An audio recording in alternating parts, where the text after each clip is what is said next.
6 লাশ পোড়ানোর মামলা, সাবেক এমপি সাইফুল সহ 6 জনের মৃত্যুদণ্ড। নির্বাচন নির্বিঘ্ন করতে 1 লাখ সেনা সদস্য মোতায়েন করা হয়েছে সেনা সদর। দুর্নীতিবাজদের আশ্রয় দেওয়া হবে না, জামায়াত আমির। চট্টগ্রাম বন্দর শ্রমিক কর্মচারীদের তোপের মুখে নৌ উপদেষ্টা।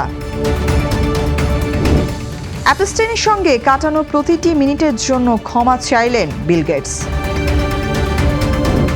নিলামের আগেই পিএসএল এর রেকর্ড দামে মুস্তাফিজ।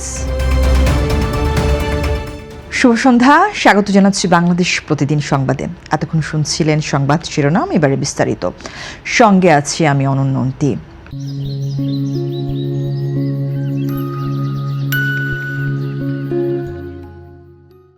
জুলাই গণ অভ্যুত্থানের সময় সাভারের আশুলিয়ায় 6 জনকে হত্যার পর লাশ ভ্যানে তুলে পুড়িয়ে দেওয়ার ঘটনায় মানবতা বিরোধী অপরাধের মামলায় সাবেক সংসদ সদস্য সাইফুল ইসলাম সহ 6 জনের মৃত্যুদণ্ড দিয়েছেন আন্তর্জাতিক অপরাধ ট্রাইব্যুনাল।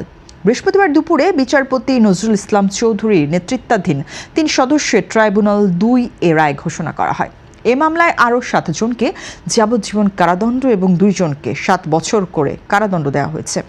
রাজসাক্ষী হয় আশুলিয়া থানার সাবেক উপপরিদর্শক শেখ আফজালুল হককে ক্ষমা করা হয়েছে। পাশাপাশি সাইফুল ইসলামের সব সম্পত্তি বাজেয়াপ্ত করে ভুক্তভোগীদের পরিবারে বণ্টনের নির্দেশ দেওয়া হয়। মৃত্যুদণ্ডপ্রাপ্ত অন্যরা হলেন আশুলিয়া থানার সাবেক ওসি AFM সায়েদ ওরফে রনি, SI আব্দুল মালেক, ASI বিশ্বজিৎ সাহা, কনস্টেবল মুকুল চোকদার ও যুবলীগ ক্যাডার রনি ভূঁইয়া। মোট 16 আসামির মধ্যে 8 জন কারাগারে ও 8 জন পলাতক রয়েছেন। 2024 সালের 5 আগস্ট পুলিশের গুলিতে নিহত 6 জনের মরদেহ পুড়িয়ে দেওয়ার অভিযোগে এ মামলা দায়ের করা হয়। আসন্ন জাতীয় নির্বাচন সুষ্ঠু ও নির্বিঘ্ন করতে সারা দেশে 1 লাখ সেনা সদস্য মোতায়েন করা হয়েছে বলে জানিয়েছে সেনা সদর। বৃহস্পতিবার 5 ফেব্রুয়ারি রাজধানীর গুলিস্তানে আয়োজিত এক সংবাদ সম্মেলনে এ তথ্য জানান সেনা সদরের সামরিক অপারেশনস পরিদপ্তরের পরিচালক ব্রিগেডিয়ার জেনারেল দেওয়ান মোহাম্মদ মঞ্জুর হোসেন। তিনি বলেন, আগের নির্বাচনগুলোতে সর্বোচ্চ 40-42 হাজার সেনা সদস্য স্ট্রাইকিং ফোর্স হিসেবে মোতায়েন ছিল। এবার প্রথমবারের মতো ভোট কেন্দ্রের আঙিনা পর্যন্ত টহলের অনুমতি দেওয়ায় সেনা মোতায়েন বাড়ানো হয়েছে।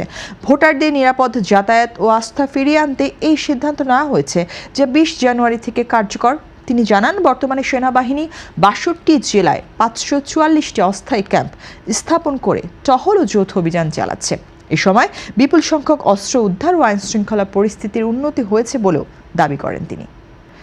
সরকার গঠন করলে চাঁদাবাজ ও দুর্নীতিবাজদের কোনো ধরনের প্রশ্রয় দেওয়া হবে না বলে মন্তব্য করেছেন জামায়াত ইসলামের আমির শফিকুর রহমান। বৃহস্পতিবার 5 ফেব্রুয়ারি বেলা 11টায় নওগাঁ শহরের এটিএম মাঠে আয়োজিত জনসভায় প্রধান অতিথির বক্তব্যে তিনি বলেন, জামায়াত চাঁদাবাজি, ব্যাংক ডাকাতি ও মামলা বাণিজ্যের রাজনীতি করে না এবং ভবিষ্যতেও কাউকে করতে দেবে না। তিনি বলেন, দুর্নীতিবাজদের বগলের নিচে আশ্রয় দেওয়া হবে না এবং ক্ষমতা এলে সব দুর্নীতিবাজকে আইনের আওতায় আনা হবে।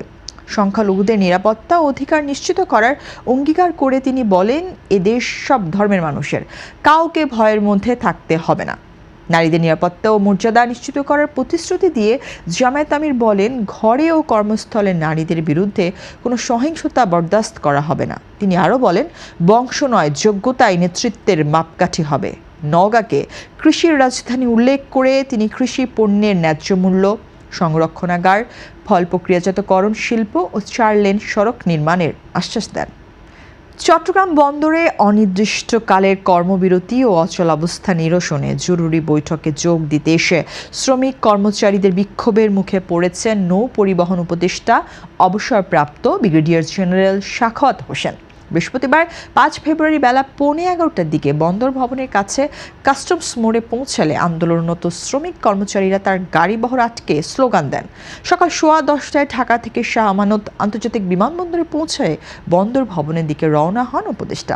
খবর পেয়ে শতাধিক শ্রমিক কর্মচারী 4 নম্বর জেটি গেট ও কাস্টমস মোড় এলাকায় অবস্থান নেন। এ সময় তারা গো ব্যাক অ্যাডভাইজার, ডিপি ওয়ার্ল্ডের দালাল সহ নানা স্লোগান দেন।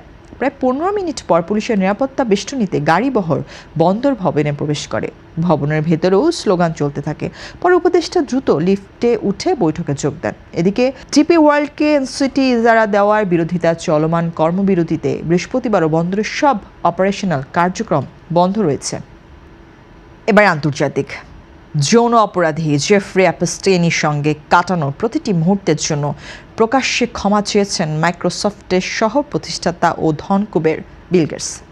সম্প্রতি যুক্তরাষ্ট্রের বিচার বিভাগ অ্যাপস্টেইন সংক্রান্ত কয়েক লাখ নথি প্রকাশ করলে নতুন করে আলোচনায় আসে বিল গেটসের নাম।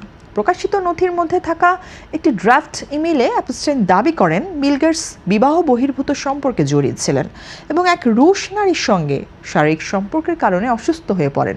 তবে এসব অভিযোগ সম্পূর্ণ মিথ্যা বলে দাবি করেছেন বিল গেটস। অস্ট্রেলিয়ার সংবাদ মাধ্যম 9 নিউজকে দেওয়া এক সাক্ষাৎকারে তিনি বলেন, অ্যাপস্টেইনের সঙ্গে সময় কাটানো তার জীবনের একটি ভুল সিদ্ধান্ত ছিল এবং তিনি এর জন্য দুঃখিত। গেটস আরও জানান, ওই ইমেল কখনো কোথাও পাঠানো হয়নি এবং অ্যাপস্টেইনের উদ্দেশ্যে কী ছিল তা তিনি জানেন না। বিল গেটস জানান, 2011 সালে অ্যাপস্টেইনের সঙ্গে তার প্রথম যোগাযোগ হয় এবং পরবর্তী 3 বছরে কয়েকবার নৈশভোজে অংশ নেন। তবে তিনি কখনও অ্যাপস্টেইনের ক্যারিবীয় দ্বীপে যাননি এবং কোনো অবৈধ সম্পর্কে জড়াননি। এবার খেলার খবর। পাকিস্তান সুপার লিগের নিলামের আগে মুস্তাফিজুর রহমানকে দলে নিয়েছে লাহোর কালান্দার্স। বৃহস্পতিবার পাকিস্তান সুপার লিগের দলটি জানায়, এবারের আসরের জন্য বাংলাদেশের বাঁহাতি পেসারের সঙ্গে সরাসরি চুক্তি করেছে তারা।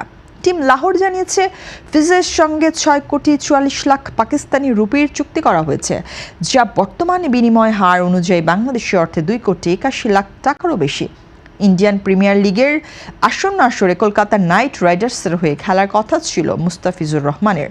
তবে আসর শুরুর আগেই বিসিসিআই এর নির্দেশে তাকে স্কোয়াড থেকে বাদ দেয় কলকাতা। এরপরে সে ঘটনা গড়ায় বাংলাদেশে বিশ্বকাপে না খেলা পর্যন্ত। শেষ পর্যন্ত সেই মুস্তাফিজকেই রেকর্ডের দামে পিএসএলে নিল ফ্র্যাঞ্চাইজি দলটি। এই ছিল আজকের সংবাদ। সবশেষ খবর জানতে চোখ রাখুন বাংলাদেশ প্রতিদিনের ইউটিউব চ্যানেল ও ফেসবুক পেজে। সবাইকে ধন্যবাদ।